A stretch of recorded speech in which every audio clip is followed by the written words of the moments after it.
bear with me a second. We had this a minute ago. Right, okay.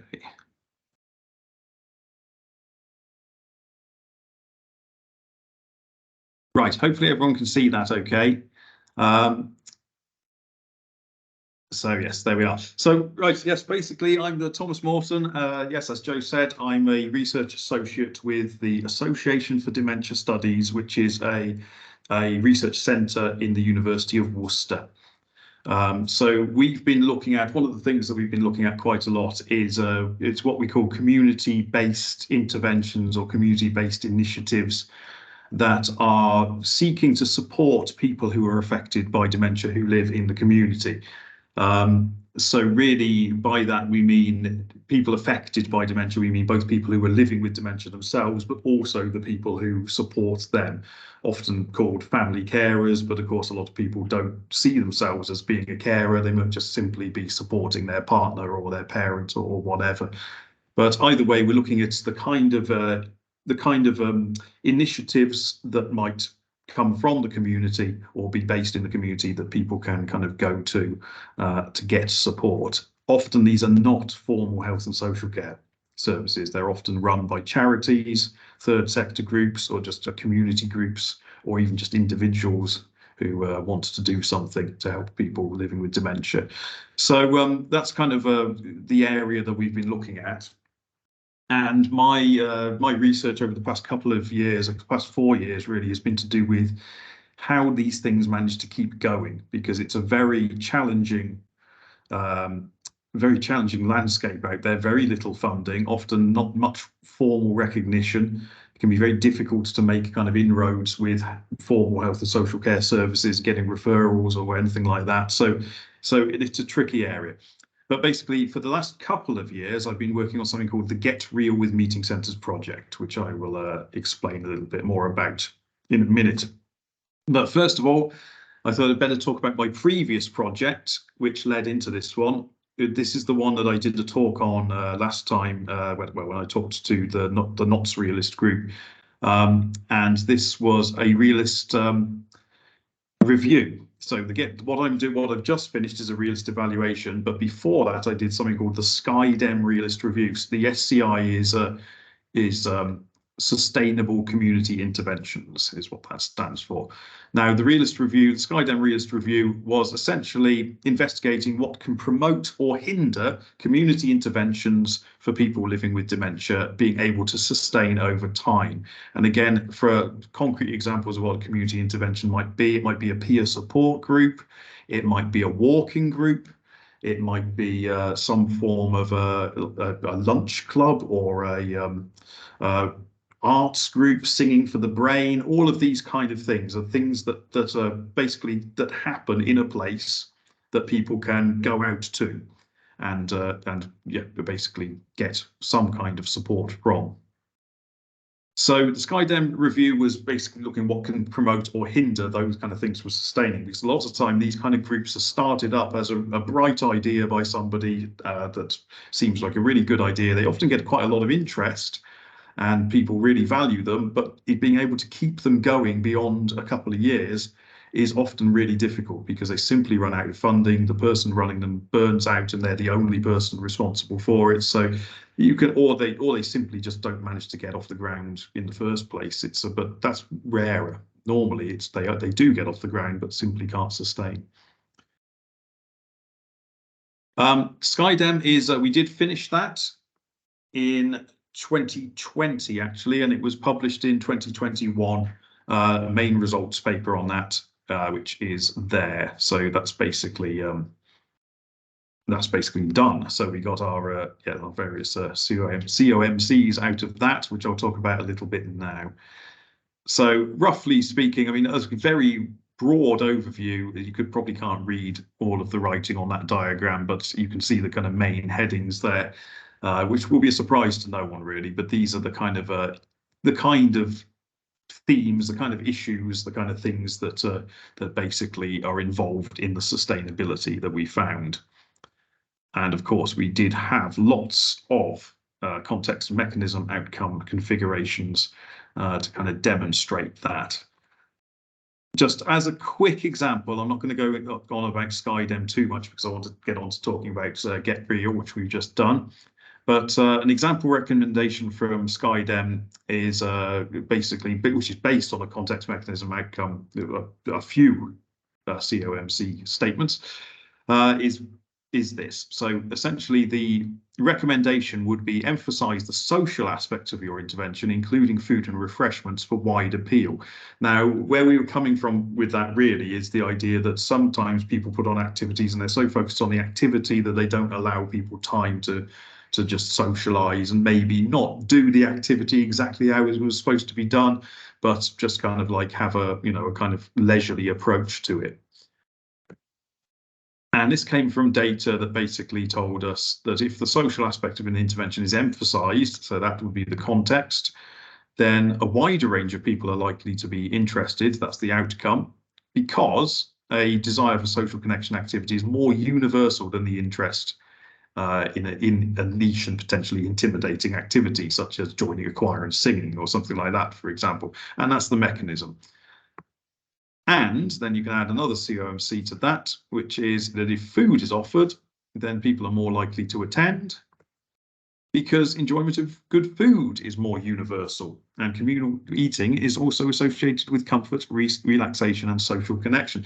So we had multiple, the point is we had multiple COMCs feeding into a single recommendation there. And that's basically how we did SkyDem. So in total for SkyDem, we generated the most ridiculous amount of CMOCs, which was 201. Now, I know that seems like a huge amount compared to a lot of studies, and I think this is one thing that's quite interesting to debate with people who've done other realist research studies, is how fine-grained are you with your context mechanism outcome configurations, how many, because you can obviously, if you're doing a fairly exploratory study where you're looking at a lot of potentially different kind of aspects and factors involved in something, you can kind of go on forever and keep on generating these kind of these kind of like if then because statements or CMOCs. So I'm going to stumble over that all through this presentation, I'm sure. So anyway, they led to 41 recommendations for practice, so it's kind of whittled down a little bit. And also 13 suggestions for policy making and commissioning, some of these overlapping with the ones for practice. So that was SkyDem. SkyDem, as I say, it was a realist review, so it was very much literature review. It was very much looking at what was already out there in obviously various different types of literature and media and so on, with quite a lot of stakeholder input as well. But essentially, it was secondary research. So what that led on to, which is what we have just been doing, essentially, and what this talk is mainly going to be about, is the Get Real with Meeting Centres project. Now, as I say, SkyDem was looking at lots of different types of community-based intervention, which, as I said, could be certain activities, it could be a peer support group, it could be a lunch club or something like that. With Get Real, we were looking specifically at meeting centres. Now, I'll talk a little bit about what meeting centres are now.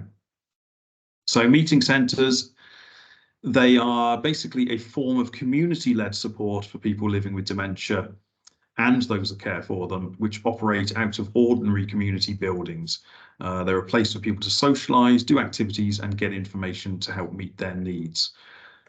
They're something that the meeting centre model was actually founded in the Netherlands, with the first in the UK set up as part of the Meeting Dem project, which was ran from 2014 to 2017. I should say that, the Meeting Dem project essentially was an international project, seeing whether the meeting centre model that had been developed in the Netherlands could be translated into the UK, Poland, and Italy, I think it was. And the UK end of that essentially was the Association of Dementia Studies at Worcester, where I work. It wasn't me personally, but that was a project that was headed by Dawn Brooker here at Worcester. So, and as part of that, I think, there were 2 pilot centres founded in Droitwich Spa and in Worcester, and Leominster in Herefordshire. So we had basically 2, and from there, it kind of exploded, really. There's now a UK-wide network of 60 plus meeting centres, either open or funded to start, and that's probably out of date already. I think it's probably more like 70 now, because it is literally, what was interesting over COVID is we thought that COVID may put paid to meeting centres. We thought that that might be it, because all the meeting centres had to shut. We thought, we don't know what's going to happen to them. They fundamentally have to be people meeting face to face, is what they were about, really. What it seemed to do was actually put a bit of a fire under people wanting to start meeting centres, because it made it clear just how important it was that people living with dementia and the people caring for them are able to get out and socialise and meet other people in the community. So we have seen quite an awful lot of interest in that, in starting meeting centres in different communities all over the UK, especially in Scotland, actually, interestingly. But without ongoing statutory funding, these kind of community support initiatives like meeting centres face significant challenges in sustaining long term, as we know again from SkyDem. So our research question for the meeting centres project was, what are the factors that are affecting the sustainability of meeting centres? So specifically looking at that particular form of community-based intervention. And we were asking, how have such challenges been tackled, what challenges remain, and what lessons are there for other current and emerging meeting centres? So there's us. That's the project team working on this. So a little bit bigger than SkyDem. I say SkyDem was a review, and it was really only a couple of us working on it, really. Whereas this, we had quite a team with multiple different work packages, which I'll talk about in a minute. But yes, project overview really is this was funded by the NIHR, the RFSC Research for Social Care programme. And we were looking at, well, we looked at 3 case studies of well-established meeting centres that have been going for a number of years, essentially to understand, you know, what lessons have they learned, how have they managed to keep going, and how have they tackled the problem of sustainability. If they have, because actually we found with all 3 really, they still face issues with sustainability, but they have so far managed to sustain. And we were also looking at who meeting centres might or might not be reaching or serving, but that was only in one example region as a separate work package, really. And we also did a survey of what people most value or are willing to pay for meeting centres, essentially, in something called a discrete choice experiment, which I'll talk about in a minute. So yeah, the project ran from January 2021 to March 2023.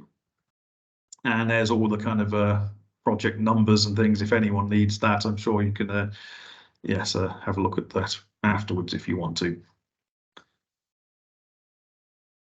And yes, as we said at the beginning, this was a collaborative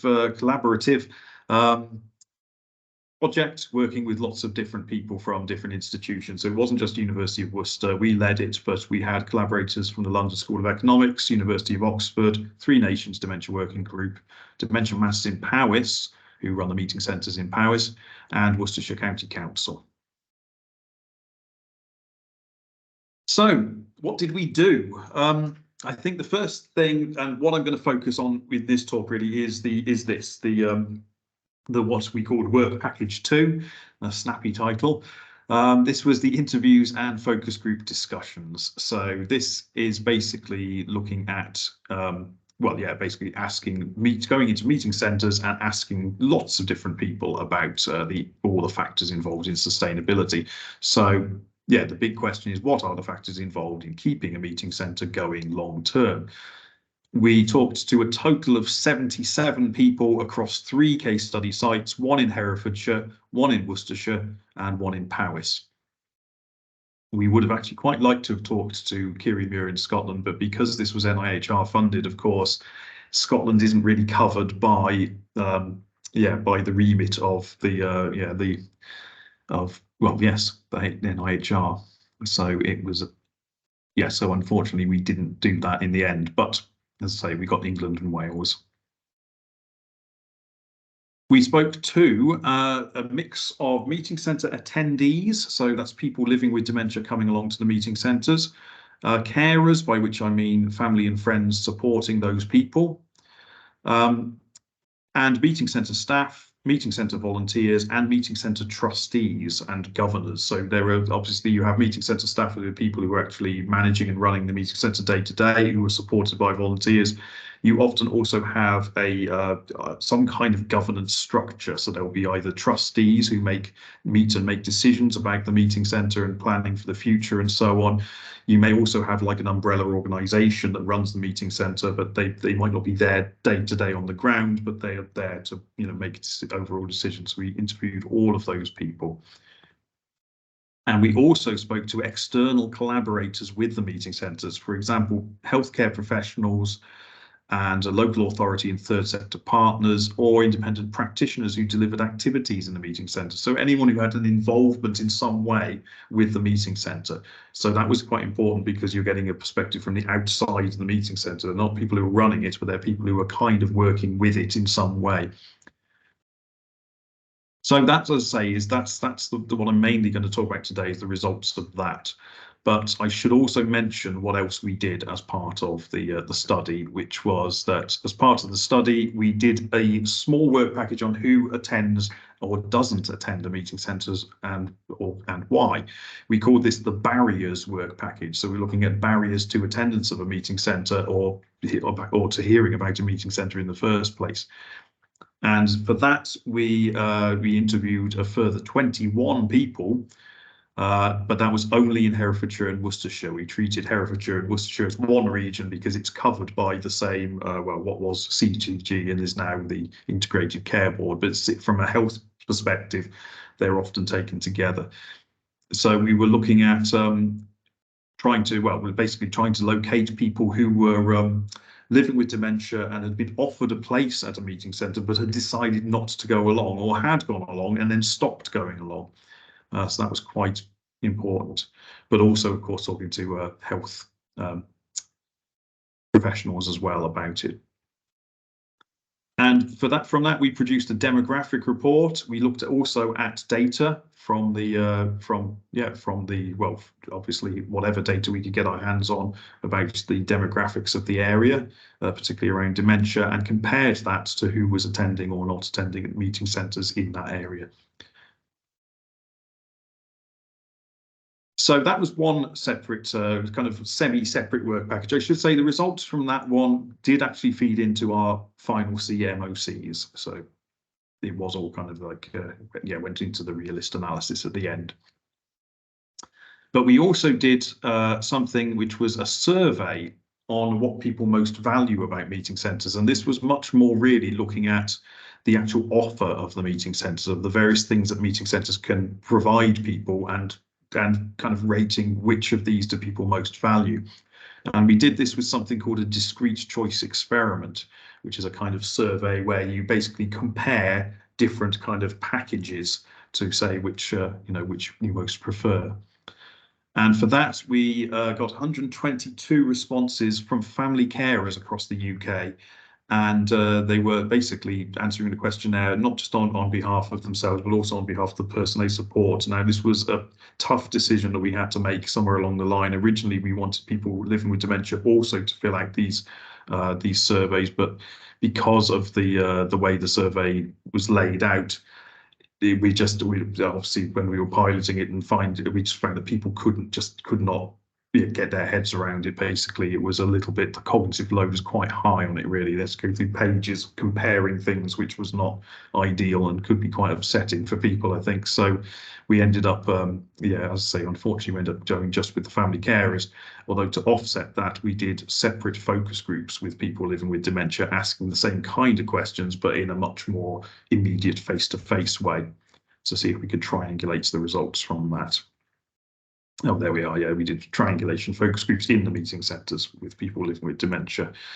As I say, that was an interesting, in itself. That's a very interesting work package, although slightly separate to the overall realist results. So I'm not going to go heavily into what we found there, but by all means, I'm happy to discuss that with people if they're interested in that side of it. As I say, that will be its own kind of published paper in its own right, because that was quite interesting results there. And I should say, yes, as part of Get Real, there was quite a large element of public involvement as well. So we had the perspectives of people in practice and people who live with direct experience of dementia. So yeah, I should say part of the public involvement is the ongoing consultation with staff, attendees, family carers at the multiple meeting centre sites. That informed our interview questions, informed the questionnaire, and also it informed the emerging themes during analysis. And that was kind of ongoing conversation with people.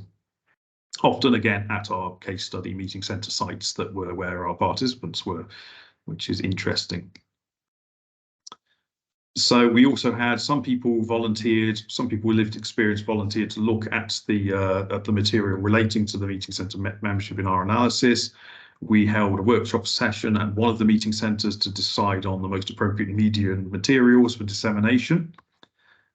And we regularly attended the meeting centre throughout the project, as well as having fortnightly meetings from with representatives from meeting centres from all over the UK. And that was absolutely invaluable in shaping how our data is interpreted, because we could basically, during the study, we also got to kind of informally chat with people from meeting centres all over the UK about whether what we were finding in the research chimed with their experience. And it was, again, an ongoing conversation that was really, really incredibly valuable. So back to the interviews and focus groups. So yes, I was just going to show just an example of one of the log of interviews from one site. Again, you probably can't read that very well, but essentially you can see there that we've got there's 5 or 6 participants generally from each category of role. Well, let's say a role could be that you are an attendee of a meeting centre, that you're someone supporting someone with dementia, that you're a staff or volunteer, and so on. So there we go. And we designed the questions with basically with soft systems in mind. Now, I'm aware I'm introducing something new here that some of you may be familiar with and some of you may not. But there have been various realist studies done using soft systems as a kind of sub-analysis almost, which is something that I'm going to talk a bit more about in a minute. But I should say, our interview questions were really kind of based on, well, they were based on a lot on our findings from SkyDem. SkyDem informed that. It was based quite a bit on our kind of PPI consultation. But one of the things we were also bearing in mind with when we were designing what are we going to ask people, is the categories for soft systems, which is basically this. Well, in soft systems methodology, I should say, is basically it's a kind of approach to research where you're trying to find out about, you're trying to do something quite exploratory to find out about a problem in a kind of engineering kind of way. You have a particular kind of a system of something that is trying to do something. And what you want to do is where you're not exactly sure what the problem is. So you go to the people involved in that system to ask them about how everything works, and basically then build up a kind of a picture of what's going on and what could be different. I should say soft systems methodology comes from the business world, where you can see that, obviously, if you're trying to, if you have a factory that is trying to sell a particular product or whatever, and it's not working properly, or there's a problem with the productivity or a problem with the sales or whatever, you can see how that might work. You'd interview people all throughout the company, you'd interview the customers, you'd see where the kind of blockages in the systems were.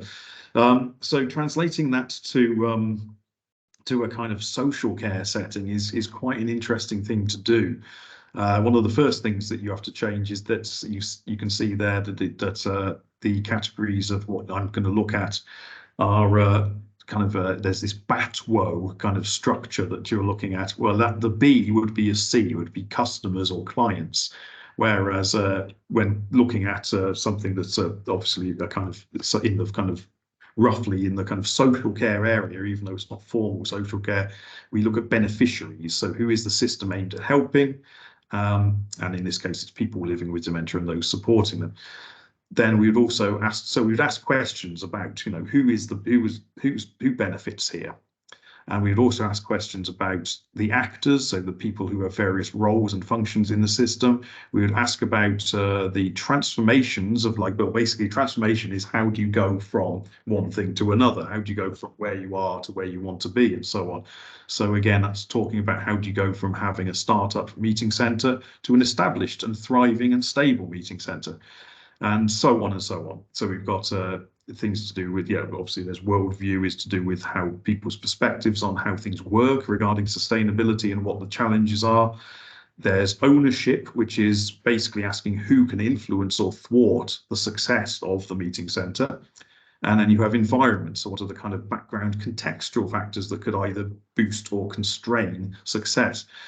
Now, what's interesting there is that it's by all means, you know, it's a different kind of way of looking at things, but there's a lot of synergy with the kind of realist approach in that it's very pragmatic, it's quite exploratory. You're basically asking, and you're essentially asking how do things actually work as opposed to how things are planned.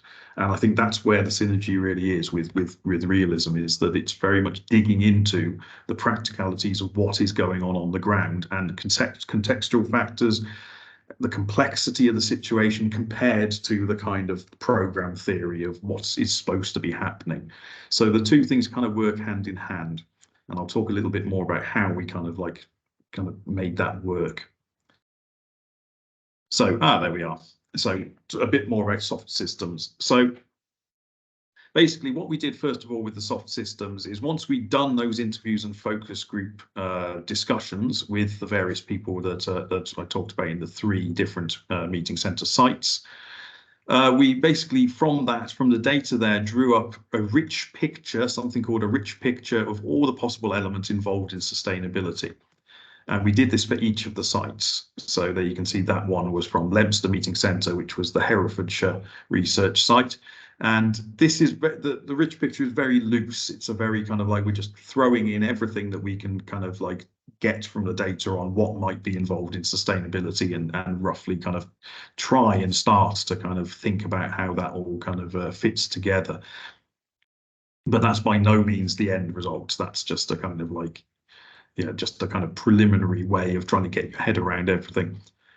So then we took all of the 3 rich pictures from our 3 sites and then kind of reviewed them to identify common systems of activity that were within them, which were then developed further into more kind of like specific conceptual models. Now, by systems of activity, I think there's multiple levels here. So you have the overall kind of, you can see the overall functioning of the meeting center as a system, but we wanted to look at the kind of subsystems, the things that people were doing, which could be termed a system, which may impact upon sustainability. And that basically, we came up with 4. And yes, basically the first one was membership, the membership system. So that's a system to get and keep appropriate members through effective referral pathways and provision of attractive activities and support that meets people's needs in order to maintain a functioning meeting centre on an ongoing basis. And what you can see there is we've got basically multiple steps. There's 8 steps altogether. They're not linear by any means, but they're 8 steps that basically kind of like are elements that we've identified within that kind of system of getting and keeping members. And what's interesting about that, of course, is that some of them, you can see the ones which are in different colour to green, are kind of outside of your control to some extent. If you're running a meeting centre, they're linking with external factors. Such as a functioning diagnosis and referral pathway. If you don't have a well-functioning diagnosis and referral pathway in the health and social care system, then that's going to be difficult for you, because you need to link with that in order to find people, really.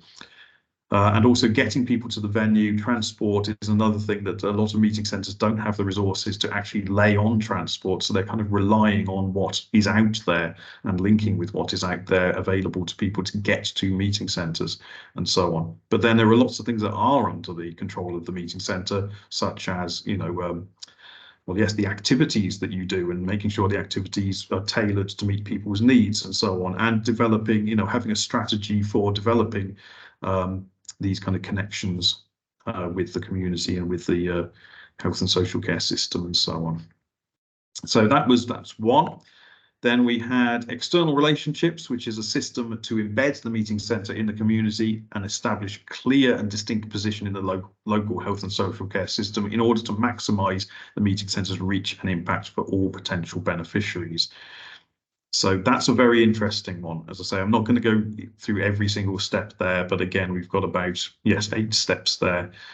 And we found that really the kind of collaboration and external relationships, not just with health and social care, but with the community in general, it could be with businesses, it could be, with lots of different possible bodies and organizations that may help, that was utterly essential in a meeting centre being able to sustain.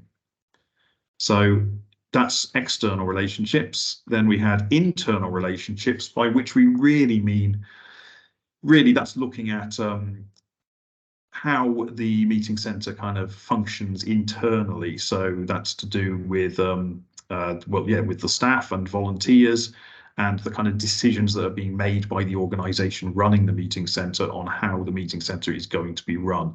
So yes, a system that encourages good internal relationships, sharing skills, experience, ethos and goals, and understanding each other's roles, preferences and needs so that the meeting centre can run effectively and consistently on an ongoing basis to maximise benefit for all stakeholders. And the final one, of course, is finance, that we can't ignore, funding being a huge, huge factor in sustainability, of course, but not the only factor, as we've seen. So finance is a system that provides financial stability for ongoing payment of staff and volunteer costs, costs of premises, other running costs, so that all meeting centre stakeholders feel safe and confident that there will be continuity of provision. So we'll talk again a little bit more about that in more kind of realist terms in a minute, but that was a major factor. So that's, as I say, that was the kind of soft systems analysis. One thing I should say about that really is it's what was quite interesting when we were planning it. I think we saw it being almost quite linear, and that we would do the soft systems and then that would inform the realist conclusions. We do this kind of 2 levels of analysis. We do that, and then we would create context, mechanism, outcome statements from what we found in the soft systems. The reality that we found was more almost like we kind of did 2 analyses in tandem at the same time, in that we were doing the soft systems at the same time as thinking about COMCs directly from the data that we'd been gathering almost independently. So there was at some level I was thinking, is this all going to work? I was thinking during the thing, is that, was there any, are we overcomplicating it by doing these 2 things? But I think that by the end of the study, we were all very happy that we had done the soft systems analysis, because that was something that really did focus our minds on what the CMOCs should be saying and should be about, and how to kind of categorize and theme them. So it did all kind of work together. They did end up kind of informing each other, but particularly, as I say, I think the soft systems work really did have an effect on what we came up with in the end in our realist analysis. So it was a very interesting way of doing things. So yes, the themes that we found in our interviews and focus groups, to go back to that, was essentially, when we had all of our kind of interview data in, obviously we went through it and we themed everything to see what was in there, and essentially that's what we found. So you can see that we have the 3 sites, and at each of the 3 sites we had most of the same themes. A couple of sites had a theme that was unique to them, that for example, meeting centre 2, risks and safeguarding issues was raised there, but not in the other 2. That may have been to do with the fact that that one was run by a national charity as opposed to independently. So they're a little more worried about risk. They tended to be a little more risk averse, and there's a bit more red tape there to be kind of negotiated. And meeting centre 3 was the one that talked about digital and online access and support. And that was precisely because during COVID, they did an awful lot of that, whereas the other two didn't do so much. That as soon as they could reopen to everybody, they just reopened to everybody and then didn't do anything to do with online access. So there we go. Right, and an example CMOC with quotes. I'm not going to go through all of them. I'll talk about how many we got and what the general kind of conclusions were in a minute. But an example of the kind of CMOC that we got with a couple of the quotes that kind of would feed into it is that this is to do with, this is to do with venue use, whether you had exclusive use of the venue or not. So the context really there is if staff and members of the meeting centre are restricted in what they can do with the space. For example, if the venue is not fixed or exclusive in use, that they don't have exclusive use of the venue and or the venue changes all the time, which sometimes happens, then the meeting centre may be less appealing. I mean, I could be a bit more explicit about that and just say the meeting centre will not attract as many people. You might not get as many members because, and that's the outcome, but because, which is the mechanism, that members may feel less welcomed by the environment and they will feel less ownership of it. And you can see with some of the, I'll say these are only some of the quotes because we had a huge amount of data actually, which pointed towards this, but basically, people were saying that, for example, you have a trustee there saying a place you can call your own is important because the members themselves feel at home, they take ownership of the place and they feel comfortable because it's consistent, which is something that was felt to be extremely important, particularly with dementia, is that if people with dementia may particularly want something that is familiar and consistent, because otherwise that can be very disorientating. And again, the idea that if you didn't have exclusive use of the venue, then essentially, you would need to be continually setting up equipment, packing away equipment. It could be very hard work for the staff and volunteers like that. And also, again, the members would not be able to put their own stamp on the place. I think one of the most interesting one is at the end there, the last quote there is from a member of the meeting centre themselves, who was quite keen to tell us that really one of the things that made them feel comfortable when they first went to the meeting centre was that was the furniture. The quotes there says, my first impression when I came a long time ago was those blue chairs. I couldn't believe those lovely blue chairs, but when they knew I was coming, when I knew I was coming again, I thought, oh, I do hope the chairs are there. Now you can imagine if the chairs weren't there, that would have had quite an impact. So the idea that it is a homely place that is familiar and stays the same was quite important to that member. So there we are. Right, and then just to go, to develop that a little bit, then again, example, context, mechanism, outcome, configurations that we had. These are the kind of things that we came up with, again, quite kind of batched by theme, really. So we have, these are ones that are regarding referrals and a dementia care pathway. So you can see we've got 6 there under links and awareness in the health and social care system. We have another 5, I think that is, under diagnosis issues, and another 2 under alternative support or the availability of alternative support beyond meeting centres, and how all of those things could affect the sustainability of a meeting centre, essentially. So to kind of cut to the chase, really, what the learning from the Get Real project overall, well, we developed a total of 94 context mechanism outcome statements. Again, a lot, I'm aware, and we can talk about that as to whether there needs to be that many. But obviously quite a lot less than Skydem, so that's a relief. But as I say, these were basically developed under 7 broad overlapping themes. And again, the themes that they're under reflected to some extent what was in the soft systems analysis there, although there are obviously more categories here. But yeah, so there we go. Yes, there's 7 altogether, and I'll go through them now and talk a little bit about what we found under each. So the first one was about referrals to meeting centres and the functioning of the dementia care pathway around meeting centres. Now, I should say that meeting centres, again, are often community run. They're not formal services and they're not a formal part of the dementia care pathway necessarily, although sometimes in some circumstances they could be actually acknowledged as part of that, but often not. So what we found is that strong links with formal health and care services are essential for community support groups such as meeting centres, and a well-functioning dementia care pathway to link with and good communication within that pathway and throughout it is also essential.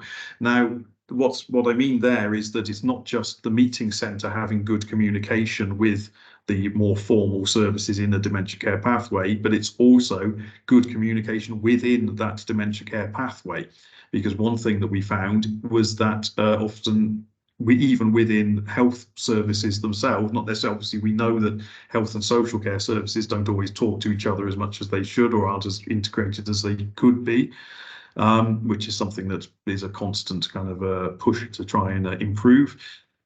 But also that even health services themselves don't necessarily talk to each other. And you would get referral systems when you found out who had been referred where and what they'd been through, that you think, well, that person really should have known about that, but they didn't. And, you know, and it's going to be, again, primary and secondary or GP or consultant-led healthcare sometimes doesn't talk as much as it should, and so on. And I think there were multiple places where things can fall down. So people really should have heard about a meeting centre, but just simply didn't. Yeah, that can happen. And yes, again, so yeah, issues with diagnosis and referral. Issues with diagnosis is interesting because often looking at the areas we were looking at, particularly in rural areas, diagnosis rates are very poor and tend to be quite late as well. So if someone is diagnosed at a fairly late stage in their dementia, then I should say meeting centres are really for people with mild to moderate dementia who are able to get out and about and so on. And if the diagnosis comes too late, then the meeting centre might not be appropriate for them. So what's interesting, though, is that meeting centres are actually well placed to help to work in working to improve pathway issues. That if the formal services and community services such as meeting centres work together, they may be able to help in identifying people from the community who maybe haven't yet got a diagnosis, but maybe need to be supported to get one. They can be particularly, you know, a kind of a less intimidating face of dementia support that people can come in and they will have, you know, connections with various like dementia-friendly communities, you know, with various community groups and so on, who might actually be able to reach people who otherwise would be under the radar, as it were. So talking about reaching people and meeting centre membership, and also the reaching carers and the benefits to family carers or people supporting people living with dementia. Well, there's a kind of clarity of what's on offer at a meeting centre is absolutely essential. That's one thing that we found is people weren't always that clear of exactly what a meeting centre was or did, and that particularly could be an issue with how it could benefit family carers. There was often a sense that with carers that is it a respite service, is it daycare, what exactly is it? And part of the function of meeting centres is to actually offer peer support to family carers and signposting to family carers and so on, that people often weren't aware of that or weren't taking that up.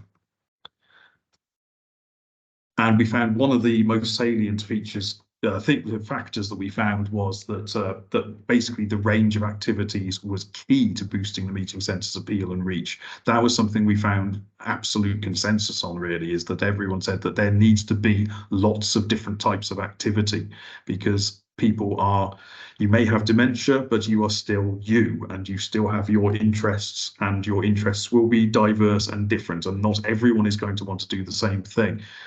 So being able to vary the activities, and particularly varying the activities in line with what the members actually want, is an absolute essential thing. And you can't just assume that everyone will just come along and want to do the same thing. Another issue with that is stereotyping and suggesting that I mean, the typical stereotype of people, older people in a sort of centre like a meeting centre is, oh, that they will want to sing songs of the war years or whatever. And a prime example of this that I experienced myself in one of the meeting centres was a chap who was talking to me, who his phone went off while I was talking to him, and it had Led Zeppelin as the ringtone. Now, bear in mind, this is a person living with dementia going to the meeting centre, and he not only has a ringtone, his ringtone is Led Zeppelin. And he said himself, he said when they started to say, talk about Vera Lynn, he said, that's my parents, that's not me. That's, and so you have to be aware that the activities cannot be stereotyping, and they cannot be, you need to have a variety. So, yeah, venue and location. Well, transport is, of course, a huge issue, and that can be in rural areas, but also even in urban areas as well. Sometimes it's they have different challenges, but still a challenge. But also, as I alluded to before, how staff are able to use the venue, whether they have exclusive use of it or whether they only have use of it for one afternoon, whether they're sharing with other groups or whatever. And it's almost like again, there's a bit of swings and roundabouts there, because obviously if you have exclusive use of the venue, then you can do, or it opens up a range of provision and support that you can offer that you just don't have otherwise. But it's very expensive to do that, to have a venue all to yourself, because you, generally speaking, have to be paying the rent on it all the time. So, or owning a building, which is even more expensive. So, yeah. So, yeah, and one of the things we found is that there were pressures to serve a more advanced membership profile than originally intended, and that's an issue for the integrity of meeting centres as a distinct targeted intervention. Now, that's an interesting one in that essentially well, yes, as I say, you're basically seeing that there's lots of different ways in which people might be pressured into, or meeting centres might be pressured into serving being all things to all people, essentially, rather than serving the people with mild to moderate dementia, also serving people with more advanced dementia. And if the wider you get, the more issues you might have with that.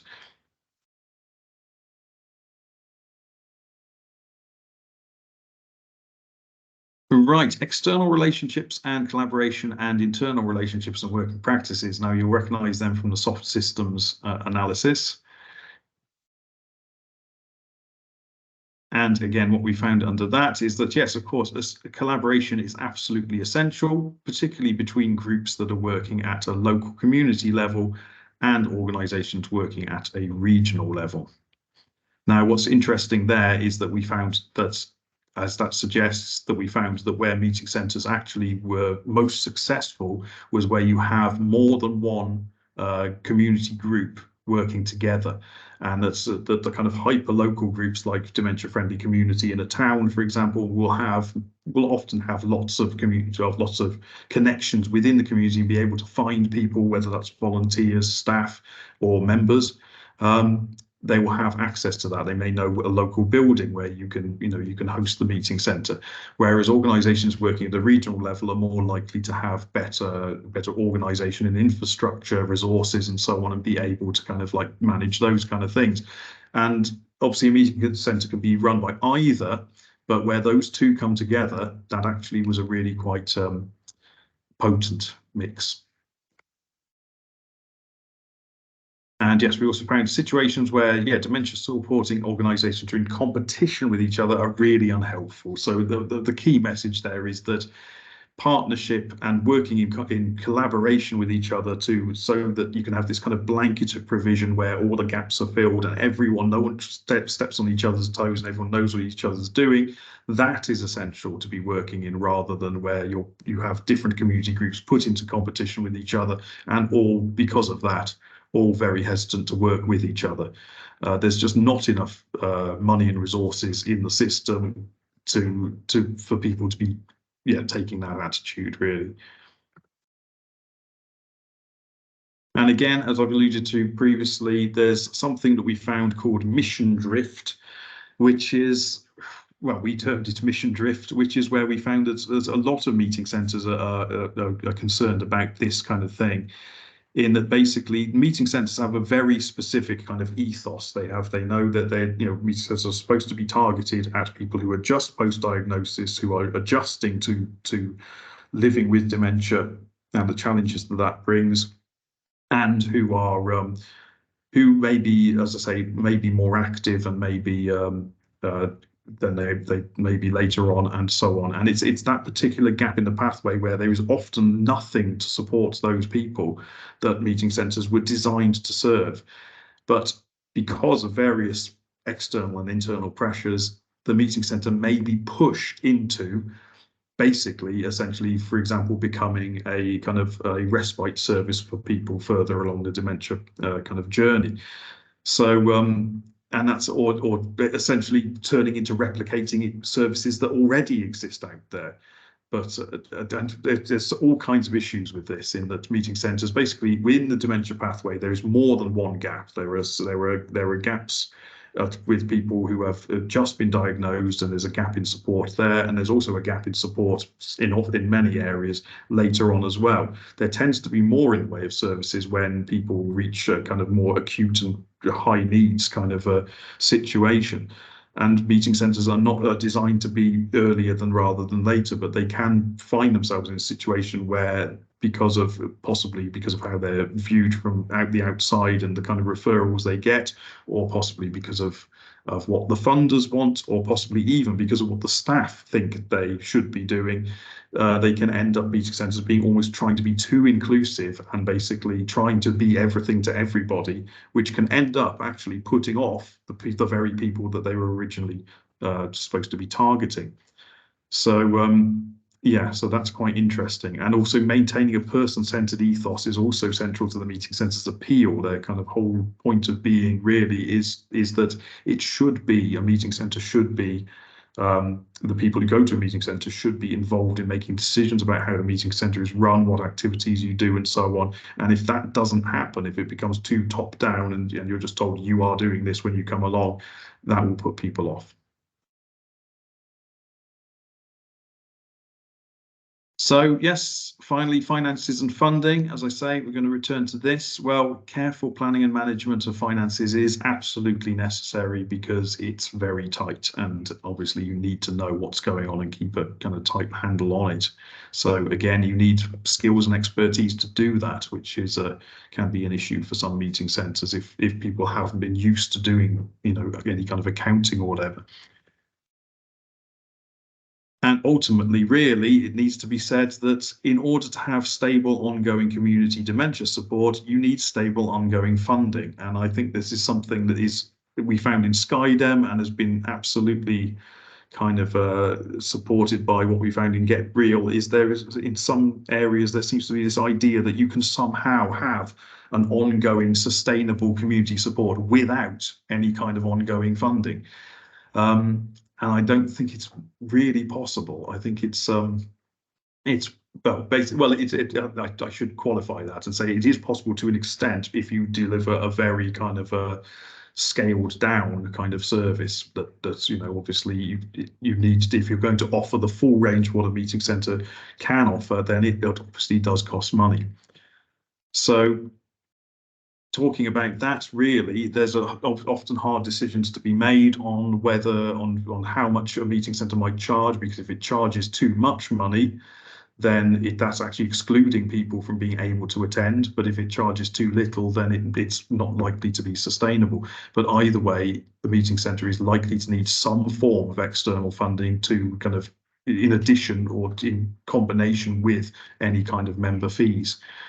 So yeah, one thing that we suggested is more formal recognition of the value of social model community-based initiatives such as meeting centres by statutory bodies is really kind of one of the key things there, is that they are often these kind of social model community-based initiatives. They're seeking to tackle social isolation. They're seeking to prevent things like hospitalisation, or people or to prevent or delay hospitalisation or people going into long-term care. And yet everyone recognises that that's a good thing, and yet it will always be kind of second fiddle to more acute services, which is understandable because acute services are the absolute what you absolutely have to deliver and have to have. But unless there is some kind of more formal recognition of these kind of initiatives, then they are not going to be able to sustain and get off the ground as well as they could. And essentially, yes, one of the key factors in that is improved data collection.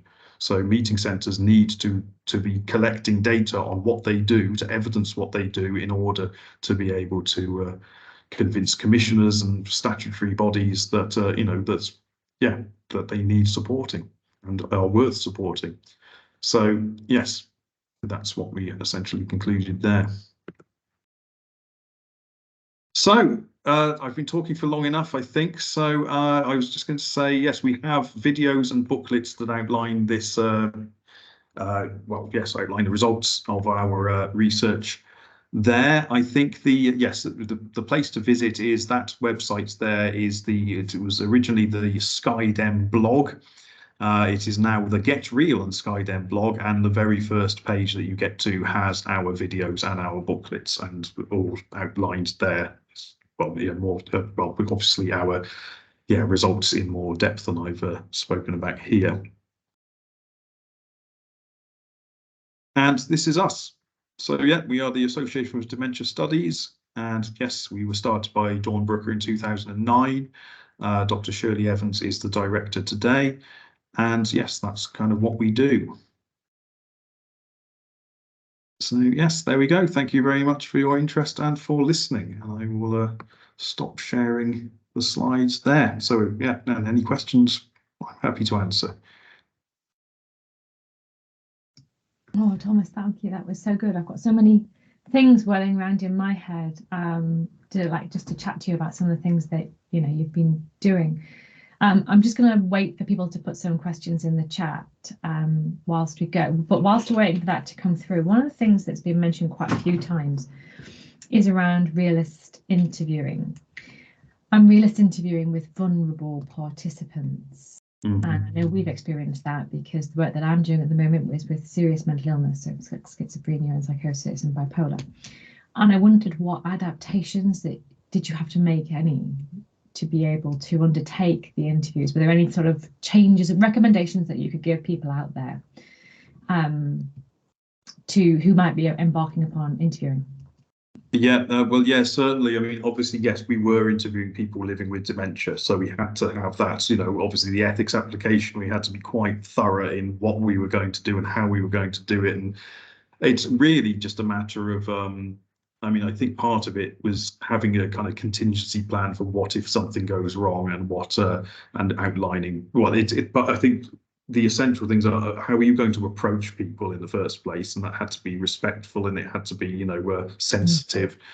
And then obviously during the interview, if something, it's quite a complicated thing, because we essentially did have a process that we outlined in the bid and in the ethics application, that really the people living with dementia were identified in the first instance by the meeting centre managers, not us. So the meeting centre managers we'd go into the meeting centres anyway, so we'd become quite familiar to people, that they would know, it was all very relaxed, that we would just be kind of around. And then the meetings that we'd introduce ourselves to the whole group and so on. And then the meeting centre managers would ask individual people if they would like to come and talk to us. And then, of course, you go through, you have all the participant information. We had to have participant information sheets, which were very, simplified, plain English with pictures and so on. And we would talk them through with people to make sure that people, understood what we're talking about. And again, and obviously going through the consent form at the same time. Now, consent is a very interesting thing here, because some people that we have come across, some thinking that you should do some kind of like scale to determine whether someone has the capacity to consent. But what we found with that, we were quite against that, really, because it's actually you can't just sit someone down and say, well, I want to just talk to you a little bit about meeting centers, but first I want to determine whether you're capable. It's quite insulting to people, you know, because especially, as I say, in meeting centers, people often have mild to moderate dementia, and to kind of treat them with that kind of like, it's a bit too clinical, it's a little too, and it's going to completely kill the kind of like trust that you're trying to kind of foster in the process. So it was more a matter of going through the going through the participant information, and if it seems as if, you know, at any point, you know, you think then they're not understanding what this is about, then you would just say, okay, well, you know, you politely kind of stop, or just, you know, or well, and sometimes there was one incidence where we interviewed somebody, a colleague of mine interviewed somebody, and she just thought, literally a couple of questions in, she's not really understanding what I'm asking here. And so at that point, she just kind of wrapped up the conversation politely and said, oh, thank you very much. And then basically we said, we're not using that. That's, you know, that's not going to go towards the thing. So it's doing that in a respectful and polite way, you know, that basically isn't upsetting people or making them feel judged or anything like that. And that's the main thing, is not making people feel judged. Yeah. Generally, what we found was that actually with this kind of interview, obviously we thought a lot about how we're going to ask the questions. That had been something that we've developed with with Nigel, but also with other PPI, you know, representatives and so on. And, you know, so one of the things we had to make sure of is that we don't make any suggestions in the interview questions that the meeting centre is going to be closing, or that it's not sustainable. Although, so it was all very positive around, we're just trying to find out more about what makes the meeting centre a success and so on. So it was very, you know, positive language. But generally speaking, to be honest, most of the interviews were fairly effortless, because once you've got kind of like what you're going to ask, people really wanted to talk about things, and everybody enjoyed it. The actual interview became almost like an activity in the meeting centre, that people would want to go along and have a chat to you about the meeting centre and so on. And that was really, you know, a really interesting thing. What you'd often find is, of course, that it will go off tangent and it will go, you know, into irrelevant kind of areas. But again, it's rather than being grilling people, it's just going with that for a while and gently kind of bringing it back to the questions. And then when you're doing your analysis, you can quite easily see, oh, well, we can get rid of those 2 paragraphs because that's not really relevant to what we're asking. So you can just pluck out, you know, what you need there. The other thing that we'd find is often, again, sometimes when sometimes we're interviewing lots of different types of people, and sometimes when you're interviewing people, you won't get through everything that you wanted to get through. You know, you've got the kind of like things that you wanted to ask about, and at some point you realise we're going to need to wrap this up, because it's just, you know, it's going to be exhausting for people to try and keep grilling them with this. So, but then it didn't matter so much, because we had a lot of participants. So you've got lots of different, and what you could do with realism, of course, is that once, you know, when we've done so many interviews, you think, well, we've got enough on this area here. What we haven't got is this thing here. So for these next interviews, we will just focus on that with these people. And so you're putting it together piecemeal to build up this kind of picture of what's going on.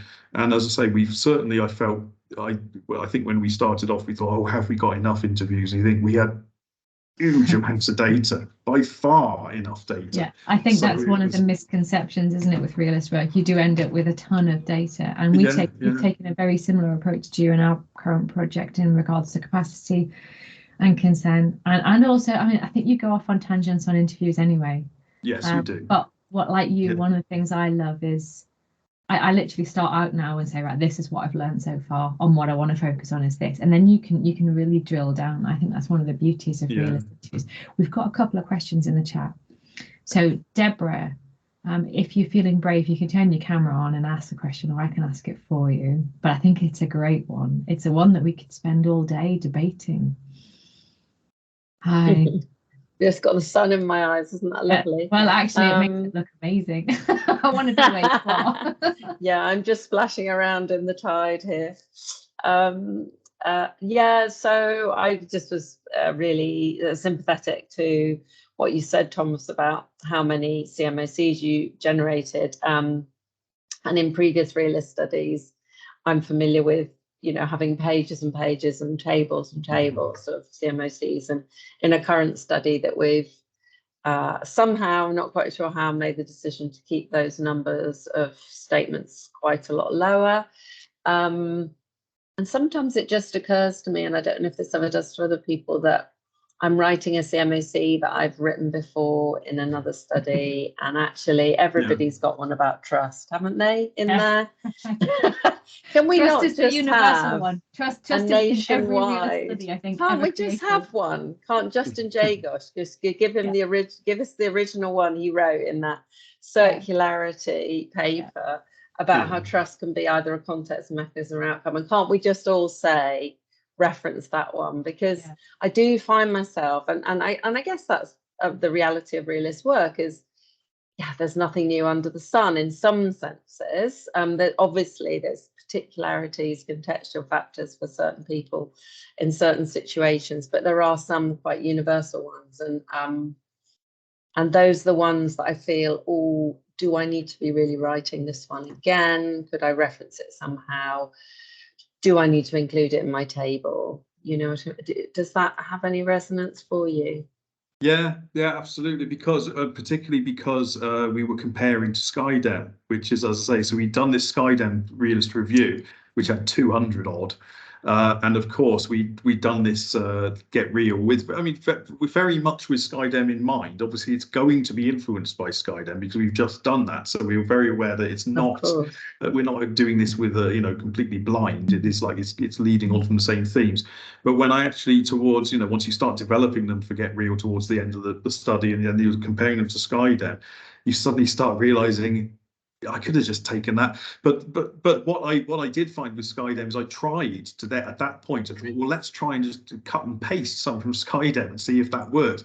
And I almost always found, because I was talking to Jeff precisely about this, saying that, because Jeff was saying, well, maybe you could just literally just take him, and I basically find that it never quite fit. It was always roughly the same, in the same area, kind of the same thing, but you think, but there's just a bit of nuance that is not quite right there. So actually it was worth doing. So what I ended up doing in the end instead was we obviously were looking at the Skydem ones as we were developing them, but we still very much developed the Get Real ones independently. And then I did a table at the end where I mapped the Skydem ones onto the Get Real one. And you can see a side-by-side comparison of what fits and what doesn't. And then you'd have a bunch left over at the end. It's like, we haven't done it. So obviously there was some that we didn't get so much in Get Real, but that's, and then you can think about, well, why? And it might be as simple as, I think one of the ones that was interesting is we didn't hear anywhere near as much in Skydem, looking at the literature. There was an awful lot about stigma, and a lot about stigma putting people off, which is not really how it was put when we were doing our meeting centre study. And one thing, an interesting thing, that I don't think that's because it's not an issue for meeting centres. I think it's just that it's such a familiar issue, that meeting centres, and no one thought to really talk about it, because of course everyone knows it's a given. There's the stigma. And it was put in slightly different terms, is that in the people were saying things like, if people come along and they see they see older people, like older people talking about Vera Lynn or playing bingo or something, they might just think, that's not me, I'm not there. That's exactly. I mean, we even had, again, a chap in his 80s who walked into a meeting centre and said, I don't want to be with all these old people.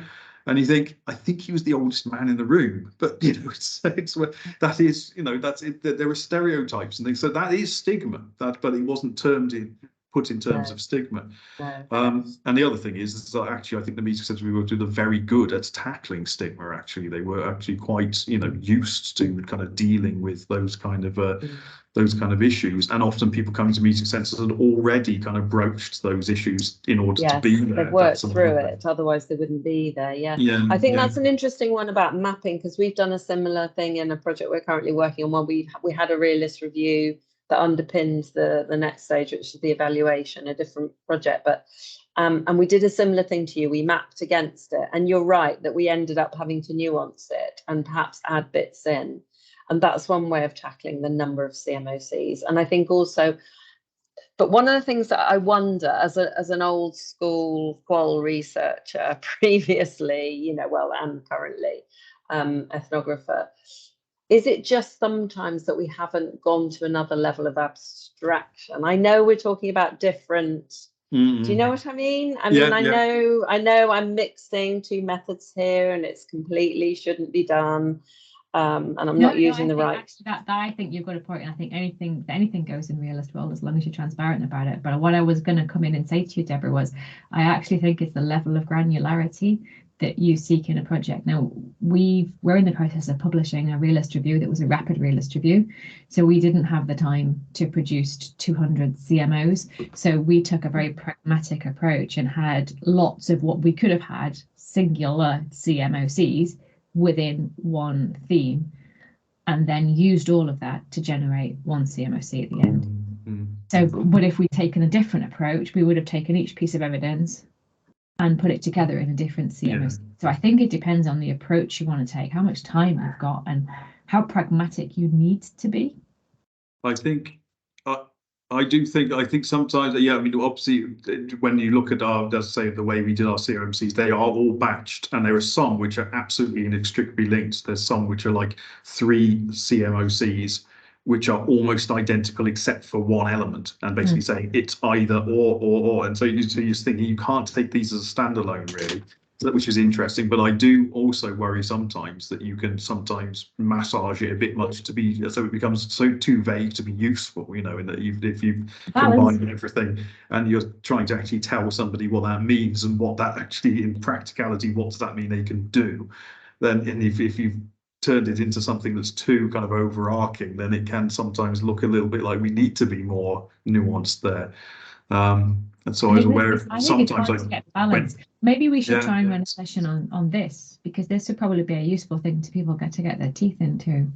You know, what's too much? We have Jeff present it. Yeah, how do you do that? How do you get to that? Yeah, it is a balancing act. He's done so many studies that he must see the overlaps. Yeah, he must have a list of 20 CMOCs he can write for all. Well, I've got a project meeting with them next week. I might give them run it past them. So Sarah, I don't know if yours is a question or if it's just a statement on a fairly effortless process for interviews. But I'll come back to that. So we've definitely got Sue's next. So we've only got a few minutes left before the end. Sue, do you want to come on and ask your questions? Looks like Sarah's already had to go anyway. So. Yeah, thanks, Thomas, for a really great presentation. Just a couple of questions quickly to ask you, if that's okay. First of all, I was thinking about involvement of people with dementia, and particularly people who maybe start off being able to be involved and then they perhaps not lose capacity, lose capability, let's say. And also people who don't have the capability or the capacity to linguistically articulate their perspective. So just wondered how, are there any ways of involving people who perhaps we would consider can't be involved? Well, I think, I mean, that's obviously one of the things that with these interviews, generally speaking, once the interview was done and kind of checked, then it was done and checked. And so that was that. As I say, I think on this study, we didn't really, if people couldn't articulate, you know, their views, then we couldn't really include them, unfortunately, on this one. We are now looking to do another study, which is to do with food, actually, and people's food preferences, where we're building in an element of ethnography into it. Precisely to try and tackle that, really, because, you know, how people respond to food, relate to food in community settings like this. Now, of course, we do want to see, you know, that people who might not be able to verbalize exactly what we want to be able to kind of observe and see what happens when people are presented with certain things and so on, and what happens around meal times and so on. So I've been working with a colleague who has a lot of experience in doing ethnographic observation, and that's what we're going to build in. So, and then the notes from the observations will then be analysed using realist analysis alongside interviews. We'll also have interviews as well with, you know, everyone that we can again, but that will be another strand to it. We didn't do that in this study, unfortunately, no, but But yeah, Yeah. but it is Yeah. it is a Thank concern. you. So you think as well, if you're going to go back to people to re-interview them or whatever, then you need to check every time you go back to them that they still have Yeah. that capacity. Yeah. Yeah.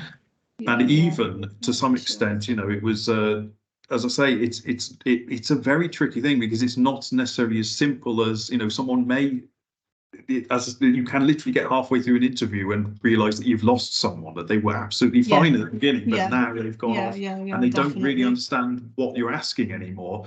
And it's like, can you use the bit from before or after? And it's all of those kind of. Yeah. So it's generally there is a bit of a judgment call there, but generally we have to err on the side of caution that, you know, that and as a kind of.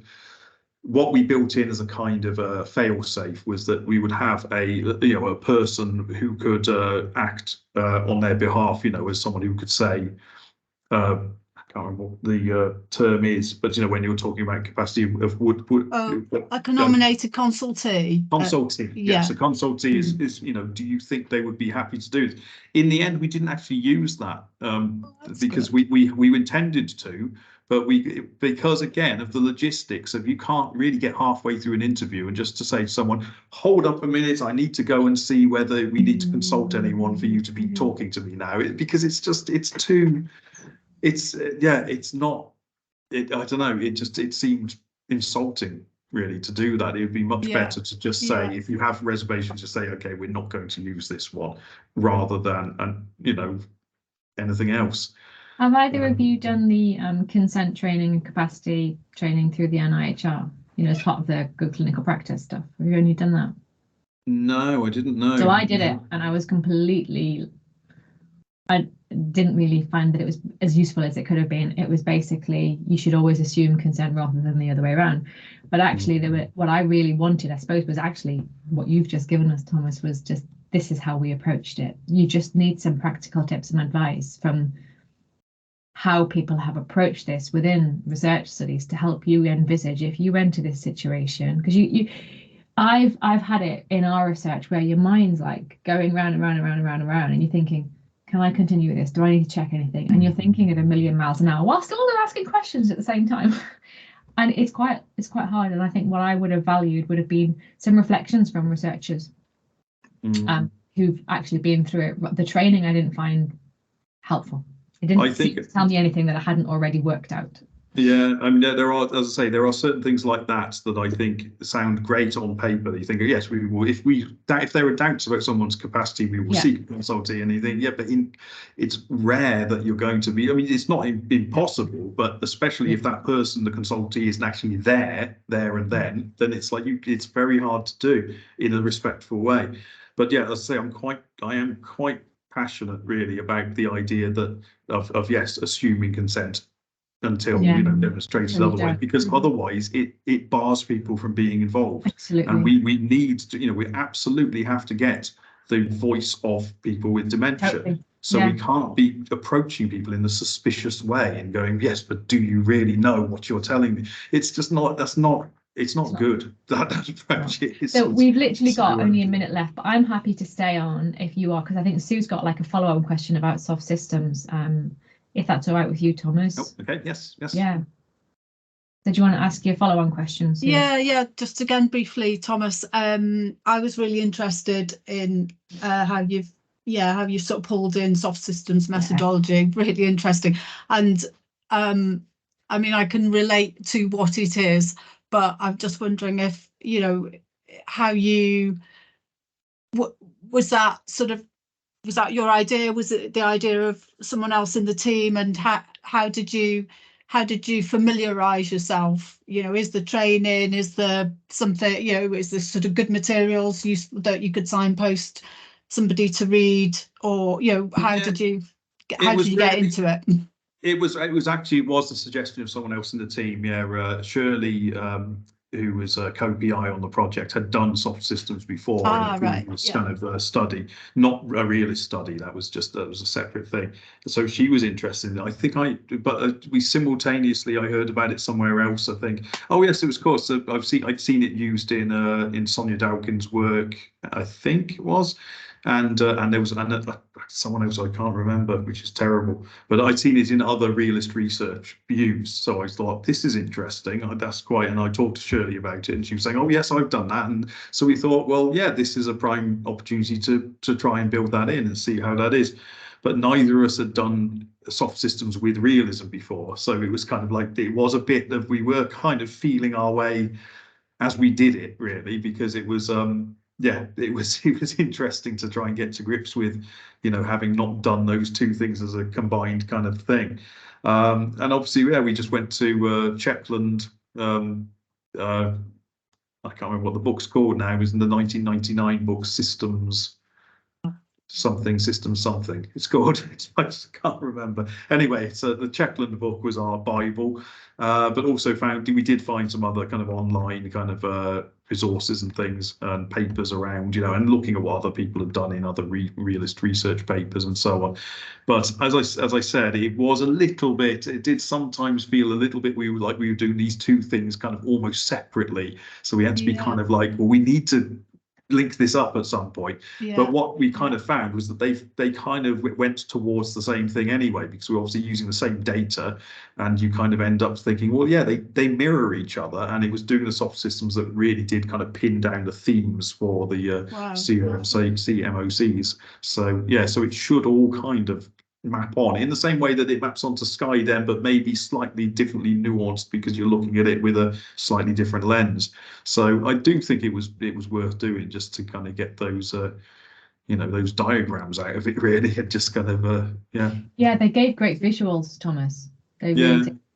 and it really just bring the data to life, doesn't it? Yeah. So yes. Does that help, Sue? Yeah, really helpful. Thank you on both points. I found it really interesting, the soft systems bit, and you know, I suppose as you were going through it, I was thinking, what? How does that work with the realist approach? But it did seem to dovetail quite nicely. There's definitely, I mean, I'm sure there are always, you know, again, with, you know, talking to people about different kind of evaluation approaches and so on, there's always slightly different kind of like underpinnings and, you know, philosophical ideas behind these things. But generally from a kind of, you know, looking at it in a kind of, what is this actually doing? What are we trying to do in soft systems, or what are we trying to do in realism? I think there's an awful lot of overlap there, that you are really taking something and looking at, you know, like, as I say, you're taking a system of activity or a program or whatever, however you want to frame it, and saying, here's what's supposed to be happening, but we know that's not really what's happening. So what is actually happening in reality in this particular context, and what can we tease out of that to kind of, to, you know, to say, to inform people about what may or may not happen depending on how you change what you're doing at any point in the kind of system. So yeah, sounds good. It was really enjoyable. It was really nice to see. I could probably talk to you all day about little bits, because although I'm working in serious mental illness, obviously healthcare, social care, there's huge overlaps between what I do. So I you know, I could just sit and chat to you anyway just about that process, because it's quite interesting, I think, to see how bits of your own research play out in other parts of healthcare. Yeah. So, thank you so much. There's not very many people left now because we've gone over, but in our usual fashion, if you want to turn on your cameras, and we'll give Thomas a Realist Hub round of applause. So thank you very much. So turn on your cameras, turn on your mics, and thank you very much. Well, thank you very much. Thank you. Right. And Stephen's gone really clever, because we've got like virtual hand clapping there. I didn't even know that I can do that. There's enough complications in Teams for me as it is. Thanks very much. Like I've mentioned earlier at the beginning, if anyone's interested in the philosophy talk next month, send us an email. And if anyone has any suggestions for things that you would like to be covered, let me know, because sometimes it takes me a little while to find people. So this philosophy one, for instance, has been requested frequently, both at Knots and over here, but it takes a while to find someone confident enough to be able to talk about critical realism. And obviously I've had to find a critical realist to actually talk to us about the overlap between the two, because those of us who follow Morton and Tilley's don't feel like we have enough knowledge to properly get into it with confidence. So hopefully Priscilla will really entertain us next. She's a lovely lady, really lovely lady. Hopefully she'll be really good next month, so that'll be interesting to listen to, and I'll learn a few. I learned quite a bit just from talking to her, so that'll be good. And Thomas, it would be lovely if you're ever in the Birmingham area, give us a shout, and we can always have a chat. Yeah, excellent. It's not too far, really, is it, to Worcester? No, not at all. And well, and I live in Hales Owen anyway, which is halfway between. So yeah, it is. Yeah. So thank you very much, everyone, for turning up, and we'll hopefully see you in a few weeks. Yeah, thank you very much. You never really know if the people who are